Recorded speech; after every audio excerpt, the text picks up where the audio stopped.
सबका स्वागत करती हूँ आपके अपने YouTube channel BSc chemistry hub पर, जहाँ पर मैं आपको पढ़ाई जाती है ग्रेजुएशन के लिए केमिस्ट्री। अच्छा, मैं आपको बहुत सारी वीडियोस अपलोड कर चुकी हूँ, जो कि मैंने वैलेंस बॉन्ड थ्योरी है ना, पेस्पर थ्योरी, हाइब्रिडाइजेशन क्या होता है, और उनके कुछ MCQs भी मैं प्रोवाइड करवा चुकी हूँ। अगर आपने वो वीडियोज़ नहीं देखी है तो एक बार आप जाके वो वीडियोज़ देखिए, ताकि आपको थोड़ा सा आइडिया हो जाए what is valence bond theory और शेप्स ऑफ ऑर्बिटल होता क्या है। देखो, पढ़ने के लिए बहुत सारी चीज़ें होती हैं, लेकिन आपके सिलेबस में जो है आपको सिर्फ वही पढ़ना है। सिलेबस से अलग नहीं पढ़ना है, ज़्यादा ओवर नहीं पढ़ना है, ठीक है। ओवर जो होता है ना हमारा, वो नहीं पढ़ना है हमें। सिर्फ जितना सिलेबस में हो सकता है या जितना हमारे लिए इंपॉर्टेंट है वही पढ़ना है। तो मैं आपको वो वीडियो प्रोवाइड करवा चुकी हूँ, आपके लिए कितना इंपॉर्टेंट है, कितना आपको पढ़ना चाहिए। सो उस वीडियो को एक बार देखिएगा। इस वीडियो में मैं आपको MCQ करवाऊंगी 50 unique MCQ related to valence bond theory and shapes of orbital. So पहला क्वेश्चन है, according to VBT covalent bond forms by. VBT के अकॉर्डिंग कोवेलेंट बॉन्ड कैसा होता है? तो एक चीज होती है, एक होता है हमारा आयनिक बॉन्ड। मैं थोड़ा सा आपको आइडिया दे देती हूँ। एक होता है हमारा आयनिक बॉन्ड, जो कि कैसे बनता है? इलेक्ट्रॉन के ट्रांसफर से। ट्रांसफर ऑफ इलेक्ट्रॉन से क्या बनता है? हमारा आयनिक बॉन्ड बनता है। और एक होता है कोवेलेंट बॉन्ड, जो कैसे बनता है? Sharing of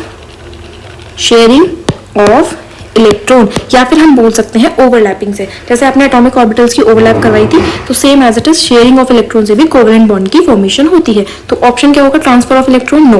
overlap of half filled orbitals, half filled orbitals का ओवरलैपिंग ही क्या बनाता है? कोवेलेंट बॉन्ड बनाता है। लॉस ऑफ प्रोटॉन से कोई मतलब नहीं है, न्यूक्लियस का भी कोई मतलब नहीं है। ट्रांसफर ऑफ इलेक्ट्रॉन मतलब आयनिक बॉन्ड होता है, वो कोवेलेंट बॉन्ड नहीं होता है। पहला क्वेश्चन समझ आया? ठीक है, आगे बढ़ते हैं। Shape of S orbital is. Video में मैं आपको बहुत अच्छे से समझा चुकी हूँ कि S ऑर्बिटल की शेप कैसी होती है। तो वो होती है हमारी स्फेरिकल। कैसी शेप होती है? स्फेरिकल। तो ऑप्शन नंबर बी। डंबल किसकी होती है? तो डंबल होती है हमारी p ऑर्बिटल की। डबल डंबल किसकी होती है? तो वो होती है हमारी d ऑर्बिटल की। समझ आया यहाँ तक? आगे है शेप ऑफ p ऑर्बिटल। अब p ऑर्बिटल की शेप क्या होती है? तो अभी ऊपर मैंने आपको बताया कैसी शेप होती है, डबल शेप होती है। आगे बढ़ते हैं क्वेश्चन नंबर 4। तो नंबर ऑफ p ऑर्बिटल्स। अब p ऑर्बिटल के कितने नंबर होते हैं? तो मैंने आपको बताया था p ऑर्बिटल में जो होते हैं, कितने ऑर्बिटल्स होते हैं? तो होते हैं 3 ऑर्बिटल। कितने ऑर्बिटल होते हैं p में? 3 ऑर्बिटल्स होते हैं, ठीक है। एक किस में होता है? S में होता है। 5 किस में होते हैं? D में होते हैं। और 7 किस में होते हैं? हमारे F में होते हैं। मैक्सिमम इलेक्ट्रॉन इन 1 ऑर्बिटल। अब मान लीजिए एक ऑर्बिटल है, इसमें मैक्सिमम कितने इलेक्ट्रॉन आ सकते हैं? तो 1 2। मैक्सिमम कितने इलेक्ट्रॉन आ सकते हैं? सिर्फ 2 इलेक्ट्रॉन आ सकते हैं, इससे ज्यादा हमारे इलेक्ट्रॉन्स एक ऑर्बिटल में नहीं आ सकते। D orbital first appear in shell. अब डी ऑर्बिटल कौन सी शेल में पहली बार अपीयर होता है? मान लो ये मेरा न्यूक्लियस है, ये मेरा n=1 है, ये n=2 है, ये n=3 है। तो यहाँ पर जो n1 है, n=1, तो सिर्फ क्या आता है? 1s आता है ना, 2 है ना। फिर ये आती है हमारी n=2, तो यहाँ पर 2s भी आता है, 2p भी आता है, 2d नहीं होता है। फिर आता है हमारा 3 में 3s 3p, फिर आता है 3d। तो पहला जो d अपीयर होता है वो कौन सी शेल में होता है? तो वो होता है हमारा थर्ड शेल में। कौन सी शेल में होता है? थर्ड शेल में। फिर आता है टोटल d ऑर्बिटल्स। अब टोटल d ऑर्बिटल्स कितने होते हैं? तो अभी मैंने आपको बताया 5 होते हैं, ठीक है। f orbital appear in. अब f ऑर्बिटल सबसे पहली बार किस में अपीयर होता है? तो ऑप्शन में आपको दिखा देती हूँ, देखो ये। तो पहला f जो होता है वो कहाँ पे शुरू होता है? तो वो होता है 4 में। याद रखना कहाँ से, आपने ऑफ प्रिंसिपल होगा पढ़ा होगा, 1s 2s 3s है ना, 4s, यहाँ पर 2p 3p 4p, लेकिन यहाँ पे आता है 3d है ना, एक second, 3d 4d 5d same as it is. और यहाँ से 4f शुरू होता है। तो अब देखो 1s कहाँ से शुरू हुआ? हमारा 1 से। कौन सी शेल से? वो 1 से। p कहाँ से शुरू हुआ? तो 2 से। d कहाँ से शुरू हुआ? 3 से। f कहाँ से शुरू हुआ? 4 से। तो ऑप्शन नंबर क्या सही होगा? हमारा 5 आता है, सॉरी एक सेकेंड, मुझे 4f 5f करके आता है। तो पहली बार जो अपीयर होता है वो हमारा n=5 में होता है। 5f I should it is this 4f करके, फिर हमारा 3d 4d 5d 4f, उसके बाद एक छोड़ के आएगा, तो यहाँ पर आएगा हमारा 5f, ठीक है, इस तरीके से। तो पहली बार f ऑर्बिटल कहाँ अपीयर होता है? 5f में होता है। अब टोटल f ऑर्बिटल कितने होते हैं? तो f में कितने ऑर्बिटल्स होते हैं? टोटल 7, 1 2 3 4 5 6 और 7। तो टोटल कितने ऑर्बिटल हैं? 7, 1 2 3 4 5 6 7। एक सेकेंड, ये एक एक्स्ट्रा हो गया हमारा, ठीक है। 7 ऑर्बिटल होते हैं। आगे बढ़ते हैं। Sigma bond is formed by. अब सिग्मा बॉन्ड जो होता है वो कौन सी ओवरलैपिंग से बनता है? बताओ कौन सी ओवरलैपिंग से बनता है? तो हमने 2 तरीके की ओवरलैपिंग पढ़ी थी, एक हेड ऑन हेड पढ़ी थी और एक हमने पढ़ी थी एंड ऑन एंड। तो हेड ऑन हेड और एंड ऑन एंड से कौन सा बनता है? हमारा सिग्मा बॉन्ड का फॉर्मेशन होता है। साइड वाइज से कौन सा होता है? पाई बॉन्ड बनता है। ओवरलैपिंग नहीं होगी तो बॉन्ड ही नहीं बनेगा, आयनिक अट्रैक्शन का भी कोई मतलब नहीं है। अब आगे पाई बॉन्ड किससे फॉर्म होता है? तो पाई बॉन्ड हमारा किससे फॉर्म होता है? साइड वाइज ओवरलैपिंग से। Option number b is correct. फिर आता है स्ट्रॉन्गर बॉन्ड इज, अच्छा मैंने आपको डिफरेंस करवाया था सिग्मा बॉन्ड और पाई बॉन्ड के बीच में, तो स्ट्रॉन्गर बॉन्ड कौन सा होता है हमारा? सिग्मा बॉन्ड हमारा स्ट्रॉन्गर होता है। अब आते हैं कुछ हाइब्रिडाइजेशन के क्वेश्चन। तो समझो हाइब्रिडाइजेशन इन CH4। अब हाइब्रिडाइजेशन का मैंने आपको एक ट्रिक बताई थी। क्या ट्रिक थी? कि Z is equals to 1/2 number of valence electron plus number of monovalent atom minus cation, अगर पॉजिटिव चार्ज है तो उसे माइनस करो, अगर नेगेटिव चार्ज है तो उसे प्लस करो, यानी कि प्लस एनायन। अब Z is equals to central metal atom यहाँ पर कार्बन है 1/2, ये कार्बन हमारा सेंट्रल मेटल एटम है, तो वैलेंस इलेक्ट्रॉन कितने हैं? 4। मोनोवैलेंट एटम कितने हैं? 4। कुछ आगे कैटायन एनायन नहीं है तो ये रहने दो। तो कितना आ गया यहाँ से? Z is equals to 1/2 into 8, यानी कि कितना आ गया? 4। और अगर 4 आता है तो हमारी हाइब्रिडाइजेशन आती है sp3। क्या आती है हाइब्रिडाइजेशन? sp3। अगर आपको ये ट्रिक आती है, ये वाला फॉर्मूला याद है, तो आप कोई भी क्वेश्चन बहुत आसानी से कर लोगे। समझ आया? एक सेकेंड, मैं इसको यहाँ शिफ्ट कर देती हूँ बस, ठीक है। चलो आगे बढ़ते हैं। अब है ज्योमेट्री ऑफ CH4। अब ज्योमेट्री होती है, एक शेप होती है, तो जब भी ज्योमेट्री की बात करेंगे हम किसकी बात करेंगे? ज्योमेट्री की जब हम बात करते हैं तो वहां पर हम lone pair plus bond pair दोनों काउंट करेंगे, लेकिन जब हम शेप की बात करते हैं तो वहां पर हम लोन पेयर काउंट नहीं करते हैं, हम सिर्फ बॉन्ड पेयर काउंट करेंगे। तो अब लोन पेयर बॉन्ड पेयर दोनों काउंट होंगे तो शेप होती है, ज्योमेट्री होती है हमारी टेट्राहेड्रल। 4 के लिए हमारी ज्योमेट्री कैसी होती है? टेट्राहेड्रल।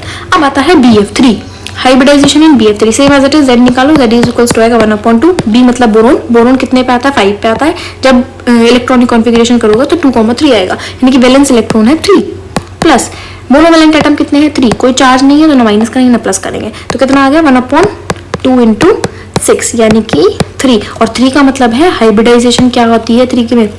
पता क्या हाइब्रिडाइजेशन आएगी? तो एक सेकेंड यार, ये क्या हो गया है? इसको क्यों सेलेक्ट कर लिया हमने? एक सेकेंड, यस। अब देखो, तो मैं इसको रिड्यूस कर देती हूँ यहाँ से जी। अब बताओ, अब हाइब्रिडाइजेशन BF3 में क्या आई? तो 3 का मतलब क्या है? हमारी हाइब्रिडाइजेशन आएगी sp2। वो टेबल याद रखना कि अगर हमारा Z की वैल्यू 3 आई है तो आएगा sp2, अगर Z की वैल्यू 4 आई है तो हाइब्रिडाइजेशन आएगी sp3, अगर Z की वैल्यू 5 आई है तो हाइब्रिडाइजेशन आएगी sp3d, अगर वैल्यू 6 आई है तो हाइब्रिडाइजेशन आएगी sp3d2, अगर Z की वैल्यू 2 आई है तो हाइब्रिडाइजेशन आएगी sp। ये टेबल आप याद रखना, ठीक है, अच्छे से, क्योंकि इसी टेबल से आपको सारे क्वेश्चन समझ आ जाएंगे बहुत आसानी से। ये मैंने इधर लिख दिया है। आगे बढ़ते हैं, ज्योमेट्री इन BF3। अब BF3 में ज्योमेट्री क्या आएगी? तो 3 के लिए ज्योमेट्री क्या होती है?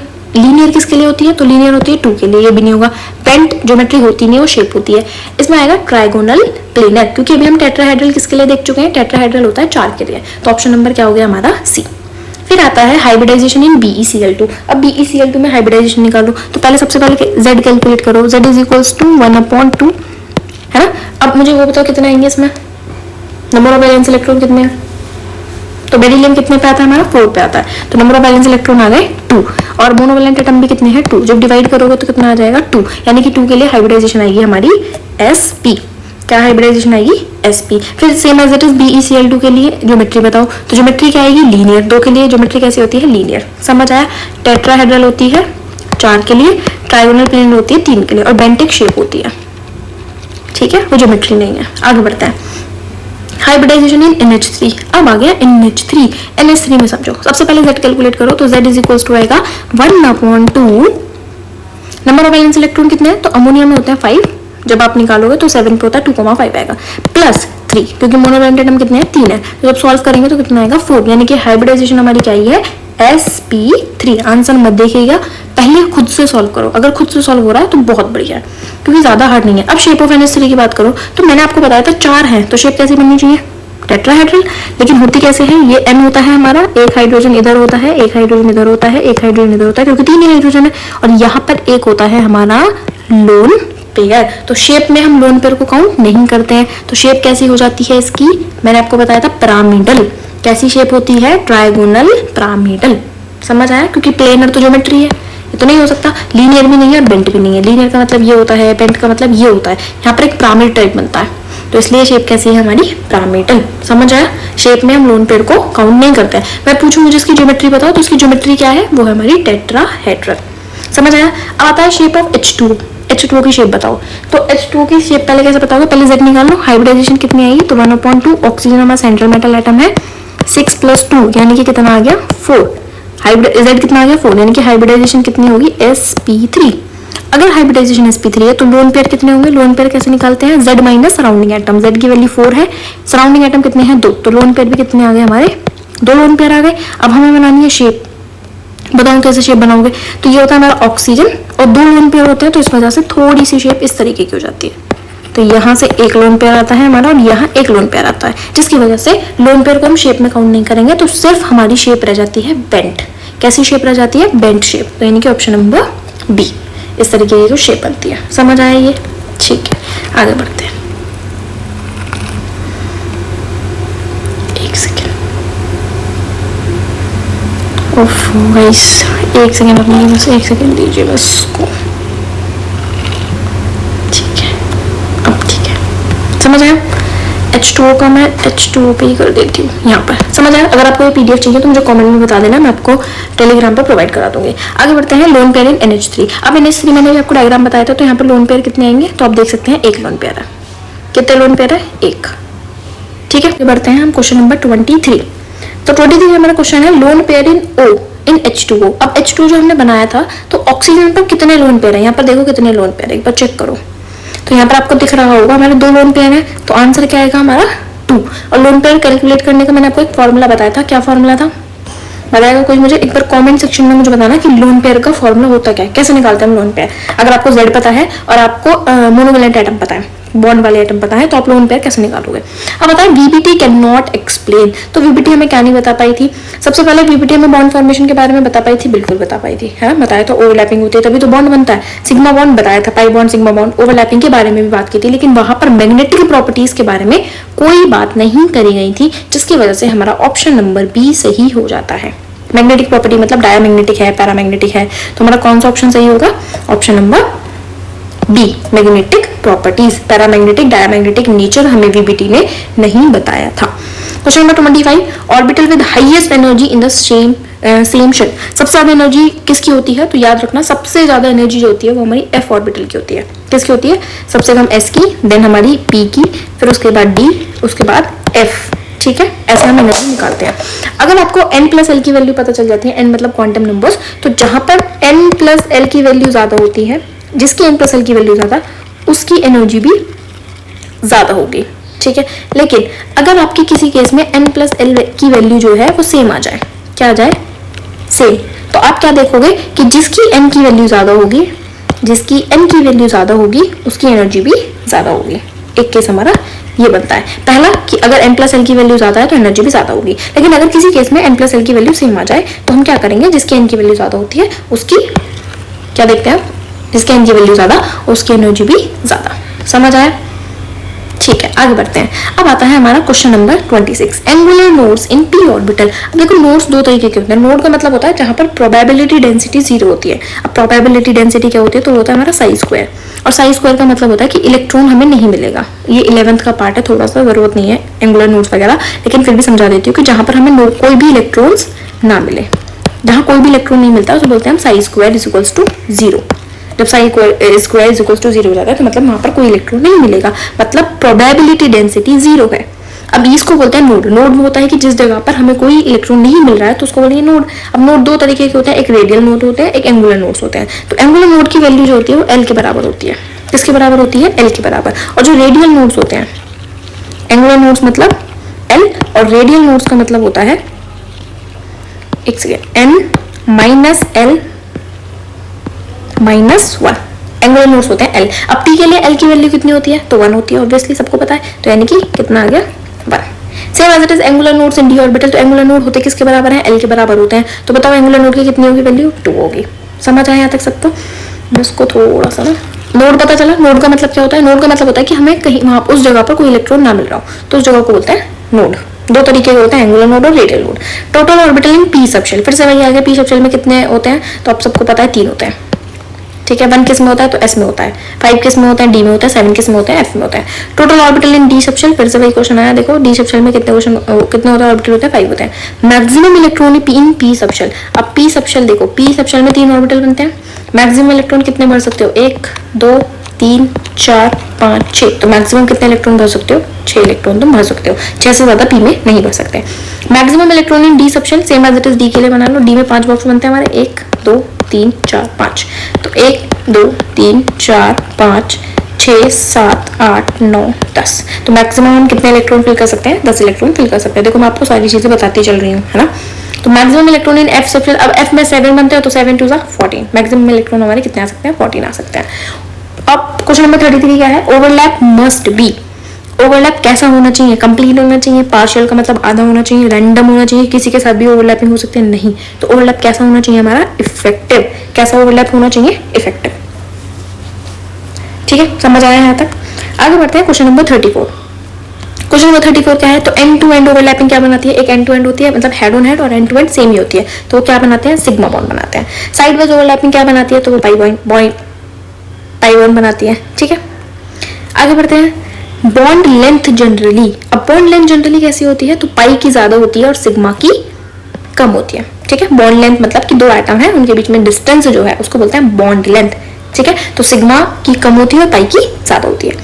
Which one has only sigma bond, अब कौन से में ओनली सिग्मा बॉन्ड है, तो अगर आप तुम H2 का स्ट्रक्चर बनाओ तो H सिंगल बॉन्ड H ऐसा बनेगा, N का बनाओ तो N ट्रिपल बॉन्ड N ऐसा बनता है। C2H2 का मतलब है क्या है, C2H2 तो CH triple bond CH, L काइन है, और C2H4 का बनाओगे तो ये बनेगा CH2 डबल बॉन्ड CH2। तो बताओ मुझे किसमें सिर्फ सिग्मा बॉन्ड है, सिग्मा बॉन्ड सिर्फ और सिर्फ किसमें है हमारा, तो सिर्फ हमारा H2 में है, तो option number c is correct. अब तुम देख सकते हो यहाँ भी पाई है और यहाँ भी पाई है हमारा, एक सेकेंड, इस केस में भी पाई है, यहाँ भी पाई है, तो यहाँ सिर्फ सिग्मा बॉन्ड है। हमसे पूछा था कि किस में सिर्फ सिग्मा बॉन्ड है, तो हम सिर्फ H में सिग्मा बॉन्ड है। डायग्राम आपको बनाना चाहिए। अब C डबल बॉन्ड C में कितने सिग्मा है कितने पाई है, तो देख लो ये एक सिग्मा है, पहला सिग्मा होता है, और एक पाई है, तो कितने सिग्मा है, एक सिग्मा और एक पाई, कितने हैं, एक सिग्मा और एक पाई। कैसा पता चला, हमेशा याद रखना एक ही सिग्मा हो सकता है दो एटम के बीच में।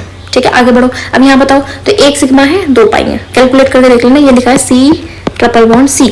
अब पहला बॉन्ड क्या होता है हमारा, सिग्मा है ना, ऊपर वाला क्या होता है पाई, नीचे वाला भी क्या होगा पाई, तो कितने सिग्मा बॉन्ड हो गए, एक सिग्मा दो पाई।